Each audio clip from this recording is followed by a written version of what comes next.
Good evening. How's everybody doing? Great to be learning with you on a Thursday. Let's light up the darkness. Who's in the house? Just a few. Yehudit in South Carolina, Bella in Florida, Paula saying Erev Tov, Melissa in Great Neck. Nobody over there on YouTube yet. Lucy in Minnesota. Belle in Texas. I wonder what's going on. Maybe something's happening in the news that I don't know about. Hopefully it's good. Okay, let's do some learning.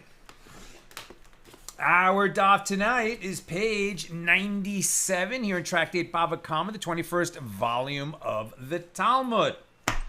Yeah, everything's all right. Okay. 21st volume of the Talmud. We are continuing our discussion of Mishna number 2 here in chapter 9.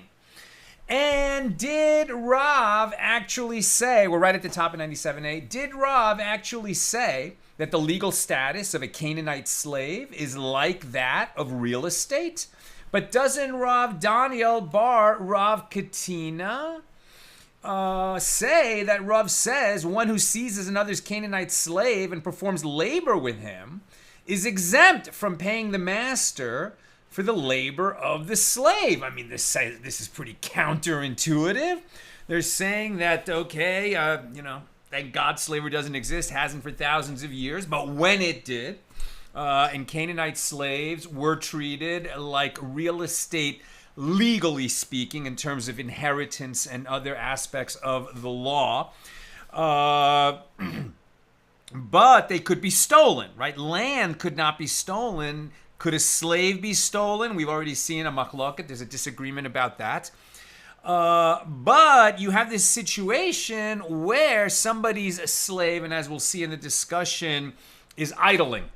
Right? So somebody's slave is not working. So his neighbor, his friend, or perhaps even a stranger, comes and says to the slave, come, work, do this work right now. I need this work done. So now, I don't think this is actually a case of kidnapping. Borrowing is more like it. So this other owner of slaves, presumably, takes John's slave and works him in his own field and then returns the slave to John. Does he owe him, payment for it would have cost him if he had to hire a laborer to do that work. He just took the slave without asking. The slave worked for him. And now the Gemara seems to be saying he doesn't owe compensation to John. Let's read on. One who seizes another's Canaanite slave and performs labor with him is exempt from paying the master for the labor of the slave. And if it enters your mind to say that in Rav's opinion, the legal status of a slave is like that of real estate, why is he exempt from paying? A slave, like real estate, is always in the possession of his owner, wherever he might be. Therefore, the one who seized him did not steal the slave, in which case he could simply return him. So rather, he made use of a slave belonging to another person and should be liable to pay for the master's loss of the slave's labor. I mean, after all, if I take your car, okay, and I bring it back to you later, I stole your car, I didn't have permission to do that. It didn't enter my possession, it was always your car. Do I not at least owe you, for the gas that I used, the miles that I put on your car? What's going on here? So the Gemara answers, with what are we dealing here? We are dealing with a case where the one who seized the slave forced him to perform labor, when it was not during regular working hours. Consequently, he did not prevent the slave from performing labor for his master. Since the owner did not incur any loss, the one who seized the slave is not obligated to pay for the benefit that he derived from the slave. And this is like that message that Rabbi Abba sent to Mari Bar Mar. Ask Rab Huna concerning one who resides in another's courtyard without the owner's knowledge. Right? We encountered this question before. Does he need to pay him rent or does he not need to pay him rent? And they sent him in response, he does not need to pay him rent, since the owner of the property did not incur any monetary loss. Again, counterintuitive. I have this house in the mountains. I don't, but if I did. And I haven't been there in years. It's not being used. So some guy who's a local notices it's sitting empty. He goes in, he moves into the house. Let's hope he's taking care of it. This is actually part of the question. So he's not going in there and trashing it. He's actually making sure that somebody's living in it during the winter, running water through the pipes, which will keep them from freezing. It's actually good for the house that somebody is in there. I wasn't in the habit of renting out my house in the mountains. If I had, it would be a different answer. But since the house was sitting alone and empty and unused, and this guy went in and used it, only because of all of these other conditions were met, he doesn't have to pay me for the use of the house, since I never would have even known if somebody hadn't alerted me that somebody was using it. I didn't incur a loss. In fact, I might have even had a gain. Now, the Gemara rejects this comparison. How can these cases be compared? Granted, there in the case of a courtyard, whether the reasoning for that law is according to the one who says an inhabited house remains habitable, and it is therefore satisfactory for the owner of the property to have someone residing in his courtyard, right? It'd be better for me that someone's living there and taking care of it. Or whether the reasoning is according to the one who says that since the verse states, Isaiah 24:12, in the city is left desolation, and the gate is smitten unto ruin, which indicates that a desolate house will fall into ruin, but an inhabited house will be maintained. Either way, it is satisfactory for the owner that one stay in his courtyard. Right, so one reason is that outward appearances, it looks like it's habitable. That's going to keep its value up in the marketplace, let's say. And the other reasoning is that they're going to maintain it by living there, so it's going to be better maintenance for the house if somebody's there. Either way, it is satisfactory for the owner that one stay in his courtyard. Consequently, the one who resides there need not pay rent, at least not in terms of a court coming in later and extracting rent from him. But here, in the case of a slave, it is satisfactory for him that his slave, is it satisfactory for him that his slave be weakened by performing labor for another? And the sages say, indeed, it is satisfactory for him that the work habits of his slave not be undone. So in other words, what they're suggesting is it's a case where absentee slave owner, right? The slave is just sitting around doing nothing, getting soft, getting lazy. And because this other guy steps in and works the slave, it's actually a benefit to the owner to keep the slave in the habit of working. Again, this makes no sense to the modern ear, but you have to imagine it in the ancient world where slavery was as common as, air and water. It was everywhere. And so this made sense. So the Gemara records a related incident. Members of the house of Rav Yosef Bar Kamma would, with his approval, seize the slaves of people who owed him money, and they would work them against the will of their owners. Okay, so this is a case where he is actually paying for the value of the work that he's having the slaves perform now that he seized the slave against the owner's will. How is he paying for it? Basically by forgiving debt, right? The slave's owner owed this man money. They weren't paying, so he took their slaves and worked them in order to pay off that debt. This is not going to work. And now can you guess why if you haven't already read ahead? When somebody owes you money, when a Jew owes another Jew money, the only way to pay back the money is to pay back what you borrowed. if you start to substitute other kinds of goods or labor or additional money, right, where there's going to be a possibility that it could be interpreted as interest, usury, the sages will disapprove. In other words, they'll say it's illegal, right? So what's happening here? So Rav Yosef Bar Kamma would, with his approval, seize the slaves of people who owed him money, and they would work them against the will of their owners. Now Rabba, the son of Rav Yosef Bar Kamma, said to him, what is the reason that the master does this, i.e. seizes and uses these slaves? So Rav Yosef Bar Kamma said to him, as Rav Nachman says, a slave is not worth even the bread in his stomach. When the slaves work for me and eat in my home, I am not causing the owners any monetary loss. So Rav Yosef Bar Kamma's son said to him, I will say that Rav Nachman made this statement only with regard to specific slaves, such as his slave, Daru. What was Daru's job? Who only dances among the wine barrels, right? He dances among the barrels. This is called cuvee, barrels. And does not perform any other labor. All other slaves perform labor, and their labor is worth more than the food that they eat. So you can't seize them in this way.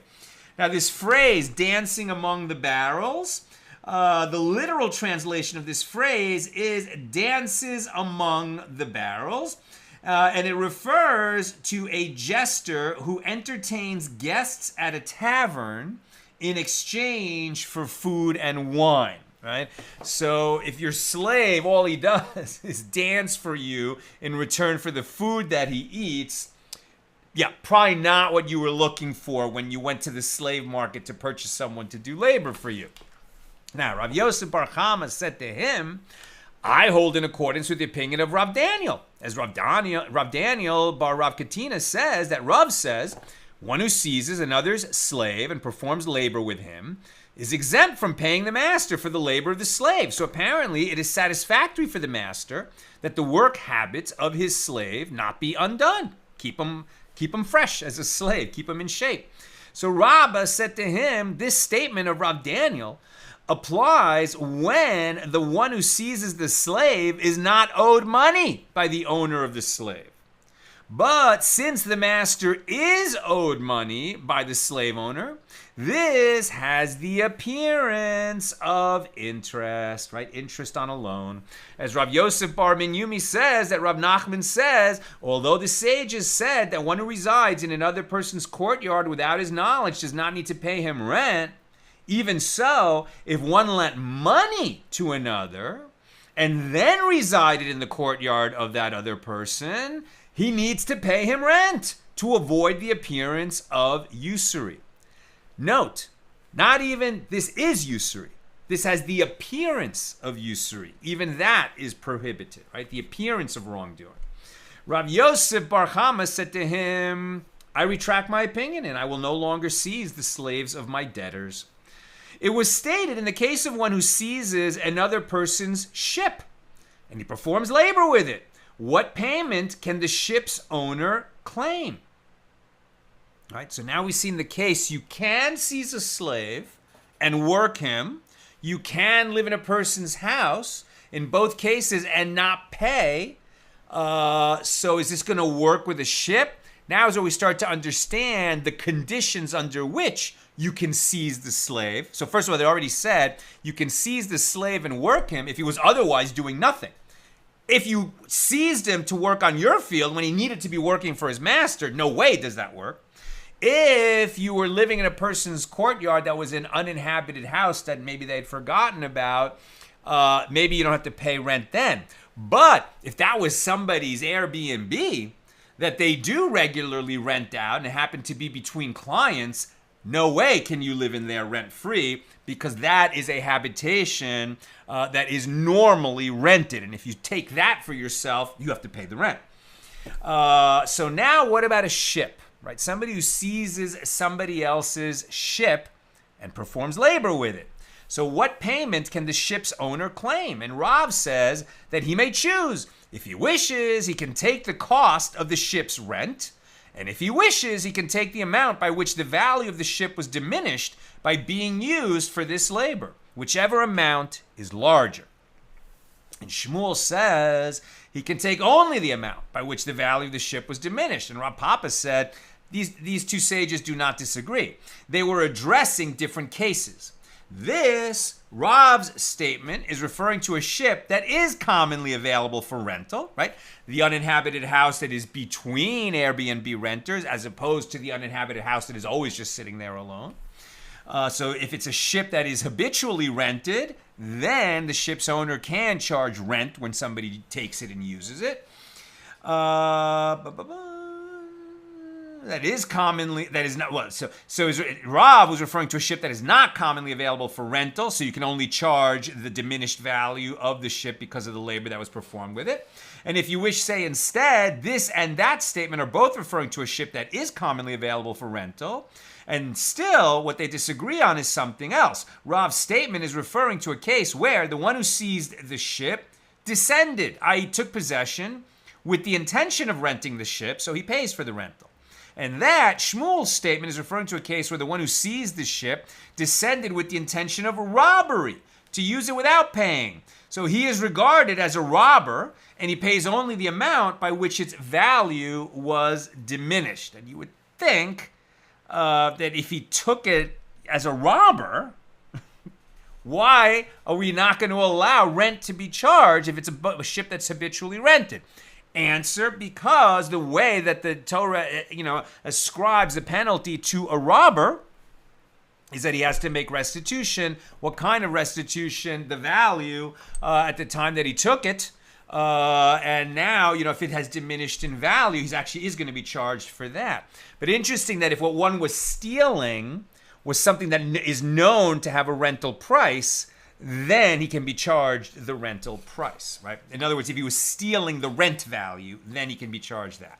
Okay, new subject. The Mishnah teaches if one robbed another of a coin, right? This is Mishnah number 2 here in chapter 9. If one robbed another of a coin and it cracked, so he pays the value of the coin at the time of the robbery, as he has acquired it due to that change while in his possession. But if the coin was invalidated, right, the government issued a decree that those coins are no longer worth anything. So if the coin was invalidated, he says, well, that which is yours is before you. He just returns the coin, which is now worthless. Since this is not a significant change, meaning the coin has not changed. It has become invalidated by the government, but that coin didn't change. And it would have been invalidated if it was in the owner's possession, the same as in the robber's possession. So he can say that which is yours is before you when he returns it. Since this is not a significant change, the robber has not acquired it. Now the sages disagree with regard to the explanation of this law. Rav Huna says, when the Mishnah states that the coin cracked, it means that it actually cracked. When it says that the coin was invalidated, it means that it was invalidated by the government and therefore is unfit for use. Rav Yehuda sees it differently. He says, a coin invalidated by the government is the same as a coin that cracked because the complete loss of value is a significant change. But what are the circumstances of the Mishnah in which a coin that was invalidated is not considered changed? It is a case where a coin was invalidated by the government in this province and the residents there can no longer use it, but the coin still circulates and it is in use in a different province, right? So the coin still has value. It became less valuable locally, but it can be used in another province. So the coin is not completely invalidated. And now the robber can just return the coin and say what is yours is before you. The Gemara clarifies Rav Huna's opinion. Rav Chisda said to Rav Huna, according to your opinion that you said that the term invalidated means that the coin was invalidated by the government, and the Mishnah rules that in that case the robber can return it as is, there is a difficulty. But what are the cases in the Mishnah of one who robbed another of produce and it rotted, or one who robbed another of wine and it fermented, which are similar to a coin that was invalidated by the government, since none of these items are fit for use? And the Mishnah teaches that the robber pays according to their value at the time of the robbery. He can't return this wine that went bad or produce that went bad, and he has to pay what it was worth when he stole it. So why would the law be different in a case where the coin was invalidated by the government? And Rav Huna said to him, there in the cases of produce and wine, its taste and its smell have changed. It rotted. You can see that it changed. Of course he can't return that. But here in the case of the coin that was invalidated, the coin itself did not change. Now the Gemara clarifies Rav Yehuda's opinion, right? He said that only it was locally invalidated in this province, but in another province it still can be used. So Rava said to Rav Yehuda, according to your opinion, that you said that a coin that was invalidated by the government is the same, that's fully invalidated, is the same as one that cracked, and the Mishna rules that in that case the robber pays according to the value at the time of the robbery, there is a difficulty. But what of the case in the Mishnah of one who robbed another of teruma and it became impure, which is similar to a coin that was invalidated by the government, right? Teruma that became impure. Okay, we know it became impure through whatever circumstances, but if you look at it, it looks exactly the same. So the priest cannot eat it. And I guess a Jew cannot eat teruma that had become invalidated. I'm not sure if a priest can sell it and get the value of it. Teruma that became impure, I think he can. I'm not sure. But the point is that the teruma did not change, just as the coin did not change. It's just that either it became impure because a sheretz fell into it, an impure thing, or in the case of the coin, it was invalidated by the government. And our Mishnah taught about teruma that became impure, that the robber says to the robbery victim, that which is yours is before you. So Rabbi Yehuda said to him, there in the case of teruma, the damage is not evident, since it is impossible to tell the difference between pure and impure items. Here in the case of the coin, the damage is evident, since one can tell by looking at it that it is the type of coin that was invalidated. Now, with regard to a coin that was invalidated, it was stated that there was a dispute concerning the question. Here's the question. In the case of one who lends money to another on the condition that he repay the loan using a particular kind of coin, right? Like a Tyrian sela or Syrian dinar, whatever. He asked a specific coinage, and that coin became invalidated, right? So I will lend you 100 sela on condition that when you pay me back, you give me back 100 sela of this particular coinage. And in the meantime, that coin became invalidated. So in that situation, Rav says, and now we're on 97b, the debtor gives him a coin that is in circulation at that time with which he repays the loan. In other words, had the lender known that the coin he was making the condition of repayment contingent upon, that it would become invalidated at the time of the repayment, he obviously wouldn't have said, pay me in that kind of coin. So what he meant is, I want this kind of coin, but if that coin becomes invalidated, pay me with some other kind of coin that has equivalent value. Right? So that's what Rav says. Seems like a common sense interpretation.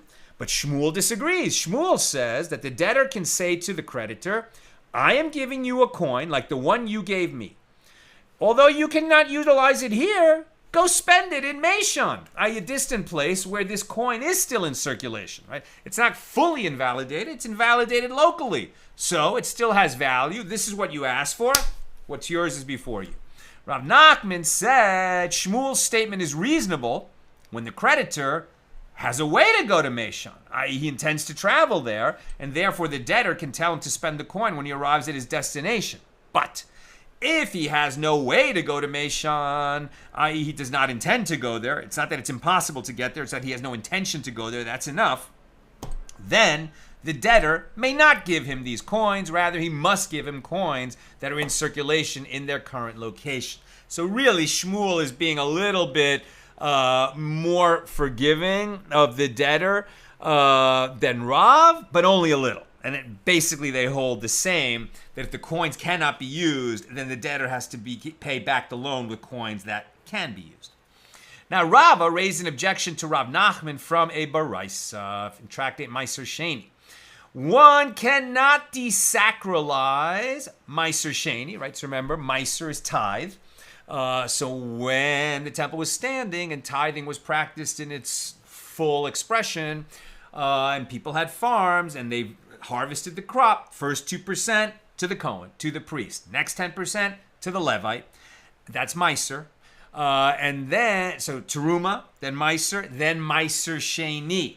Meiser Sheni, second tithe, 4 out of the 7 years of the 7-year Shemitah cycle, is used for the owner of the Meiser to have what to spend for his festivities when he goes up to Jerusalem for either Passover, Shavuos, or Sukkot. That's Meiser Sheni. Now he's supposed to keep that Meiser Sheni for that purpose. Okay, let's say he grows watermelons. He's not going to carry a sack of watermelons up to Jerusalem, so he can desacralize the watermelons, turn them into money. But he takes that money, that specific money that he used to desacralize the watermelons, that's his Meiser Sheni money, and he puts that aside. He keeps that money separate from his other money. And then when he goes up to Jerusalem, the Torah literally says he binds it in his hand, right? That specific money is for the purpose of going up to celebrate in Jerusalem, so he can eat and drink during the festival. Back to the Gemara.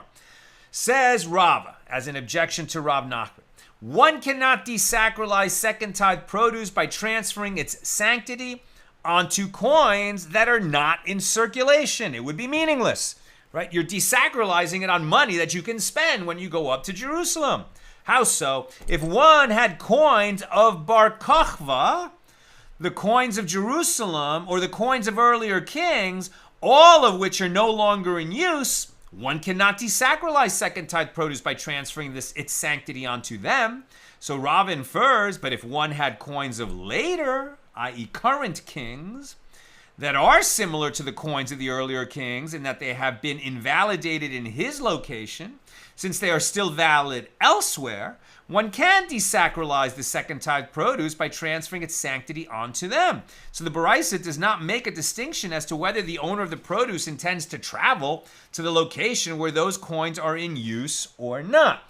So it seems all would agree that if the coins can't be used anywhere, you can't use them to desacralize Meiser Sheni. If the coins are in use everywhere, you certainly can.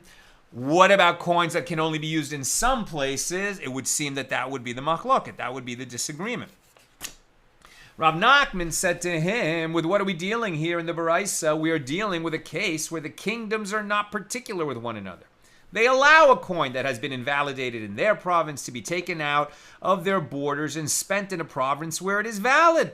And since these coins can be given to those planning to travel to the location where it is valid, it is considered to be a valid coin, even in the location of the one desacralizing his Meiser Sheni. Since they can be used, since they can be exchanged, it's good money.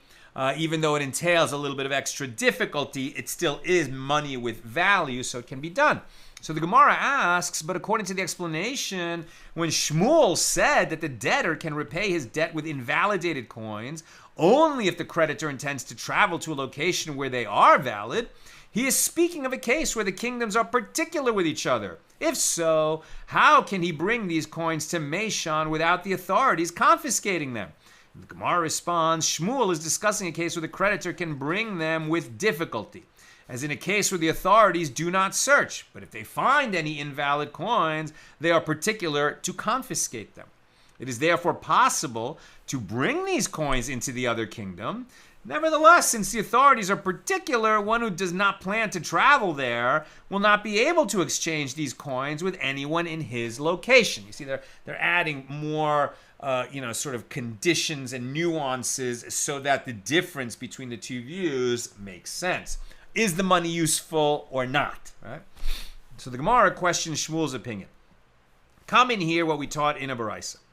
One cannot desacralize second tithe produce by transferring its sanctity onto the money of Eretz Yisrael here, meaning in Bava, when they, the coins, and their owner are in Bavel, in Babylonia.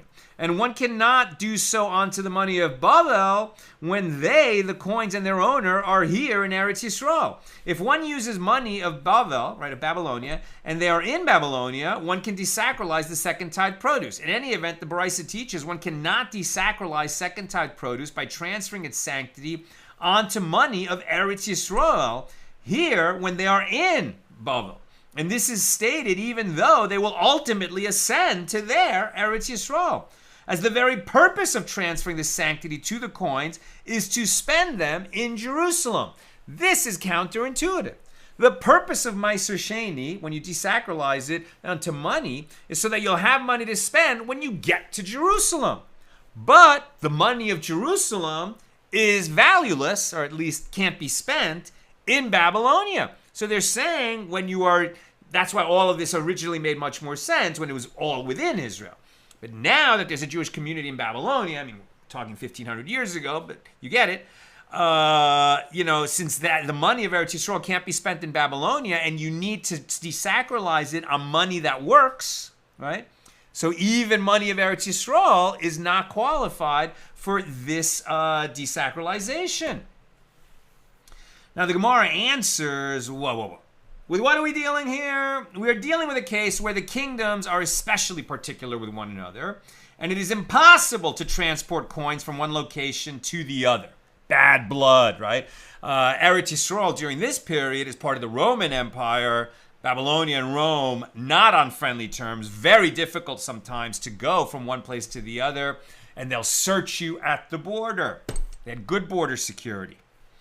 The Gemara asks, if so, if the kingdoms are especially particular with one another, then with regard to the case in the Baraisa, in which sanctity is transferred onto money of Babylonia, and they are in Babylonia, for what are these coins fit? In any case, they cannot be brought to Jerusalem. And the Gemara responds, they are fit for purchasing an animal with them in Babylonia that will be brought up to Jerusalem, presumably either a donkey to carry you and your stuff to Jerusalem, or a sheep or a goat or even an ox that would be sacrificed in Jerusalem. Now, with regard to the statement of the Baraisa, that one, and obviously now we're talking about after the second temple was destroyed, so sacrifices are off the table.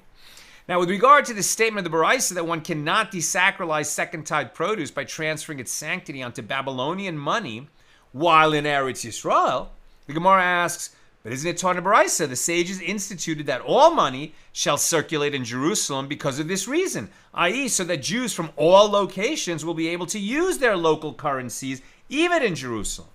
So Rabbi Zera said, La Kasha, this is not difficult. Here, the Baraisa that states that all money is valid in Jerusalem is referring to a time when the authority of the Jewish people is dominant over the nations of the world. And we could enforce the rabbinic enactments.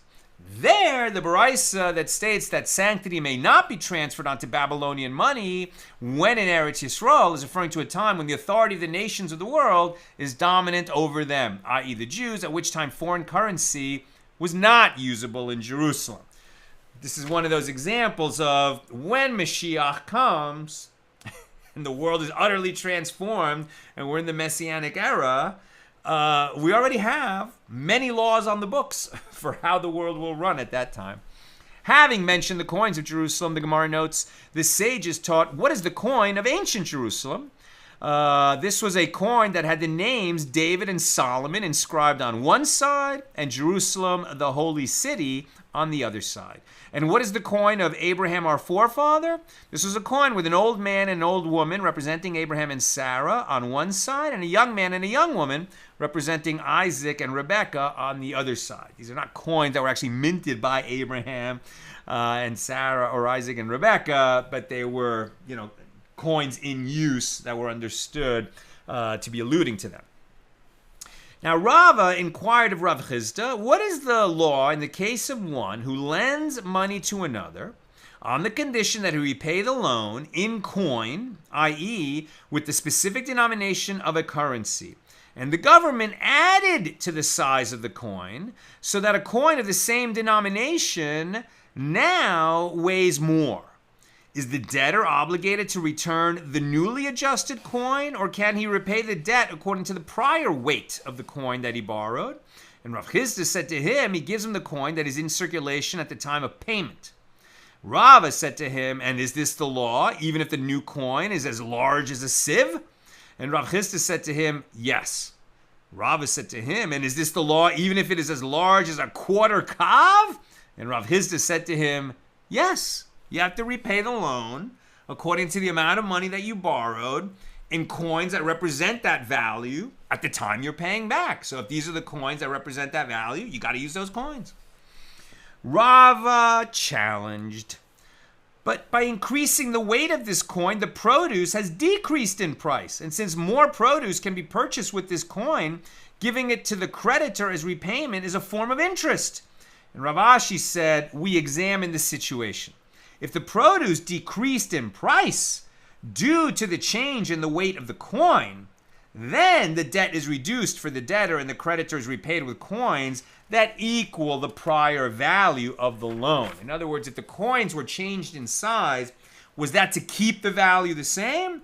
Or was it because the government was realigning its money system? If that is the case, well, we have to realign the repayment so that it equals the value of what was borrowed, lest we have some kind of usurious situation. I am very close to done. If you've got questions or comments, please get them in now. Top of 98a, and if the produce decreased in price due to the market value, the debt is not reduced for him. Now the Gemara challenges, but the value of the coin has been enhanced for the purpose of melting it down into a bar of metal. Since this coin now contains a larger quantity of metal, if it were to be melted, it would be worth more than an earlier coin of the same type. So it should be considered interest. So rather, in this case, one must act in accordance with how Rav Papa and Rav Huna, the son of Rav Yehoshua, acted when they performed an action with the dinars of Agardamis, the Arab merchant. They considered up to 10 old coins to be the equivalent of 8 new coins, and since 10 old coins were equivalent in value to 8 new coins, they paid 8 new coins in exchange for the 10 old ones. Right? In other words, they made sure that the value of the loan was being paid off appropriately, even if the money system had been adjusted in the meantime. That's what I've got for us today. A couple of comments. Sharon, I know that slavery was common in that time and a cultural norm, but the Torah cries out against the slavery of the Jewish people. It mentions throughout the Tanakh that all humans are made in the image of God, B'Tselem Elohim. So it is, to me, regardless of the time period of the writing, a violation of the Torah's intention. I read this all as a means to understand Talmudic reasoning, but it cannot be totally comfortable. I cannot be totally comfortable with the slavery references. I don't think anyone was asking you to be totally comfortable. It's difficult. That's why I always say it's difficult to the modern ear. It's just that, despite our pain, we've got to work through the issues that are being discussed here. Now, I think a really good question is, the sages were righteous people. They were tzaddikim. Did they not instinctively feel that slavery was wrong? And I think the answer is slavery was absolutely normal in the ancient world. I think the Torah came and protected slaves that were owned by Jews in a way that had never existed before. And there really was a relationship with them. And that's why we even had this slave Daru, who was clearly not, pulling his weight, as a slave. And I think, if he lived in any other culture, he would have been dispensed. But his owner, of course, kept him, and it was like he was a member of the family. And when they said that slaves aren't even worth their board, I think what you get the sense of is that particularly the sages, but even in terms of the Jewish population, they weren't really comfortable with slavery.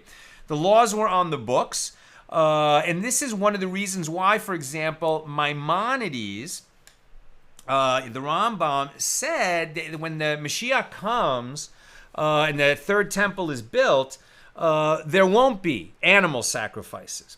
Whereas many other opinions say there will be, right? So we don't know. We don't know what's going to happen. But Rambam felt that there is a kind of arc of history, and that animal sacrifice was just the form, the basic form of religion that existed, at the time that the Torah was given. And it was just kind of like a way of expressing praise and gratitude to God, or atoning for sins, that the people would understand. They would vibe with it, as it were. And that prayer, was something that kind of came in over time. And that eventually, prayer replaced the sacrifices. So Rambam would hold that was a permanent change, right? And likewise, no one has the opinion that slavery will return, but you can sort of extend the metaphor that slavery was a feature of the ancient world. Over time, it was phased out, and it made sense at that time. But the institution of slavery, as it existed in the ancient world before the Torah was given, was quite different than slavery after the Torah was given among the Jewish people. And so, we should appreciate that evolution, even though it's difficult for us to understand it as an essential concept.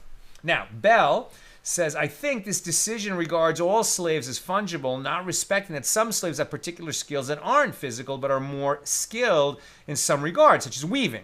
Also, if a laborer slave is taken and worked under someone else's dominion, that borrowed or kidnapped person may be overworked or not given needed rest, which in effect robs the original owner of that laborer's full strength. That's a really good point.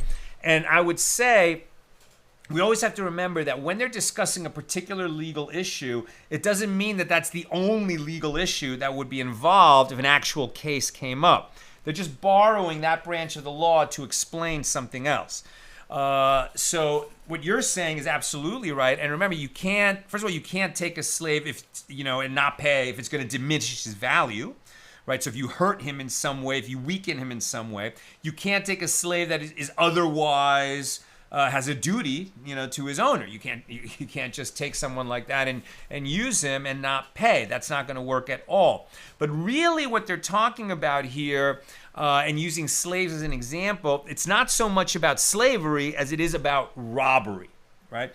And as we've seen, the laws of making restitution in robbery, are not, they don't extend into every, it's not like the victim of the robbery, he's owed something, but it's not like he's going to get everything that he feels he's entitled to. There's a limit to how much the courts will extract from any defendant, right? And so what they're really examining is, since the robber has to make restitution, and the robber in most cases has to make restitution with monetary value of that which he stole at the time that he stole it, but sometimes he can simply return that which he took. And so they're testing the limits of when does that apply.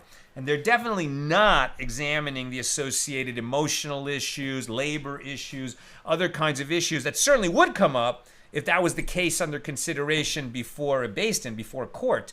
But here they're just examining from the legal perspective, when we are trying to understand the laws of robbery, what if the item stolen was a Canaanite slave or a ship or a field, etc.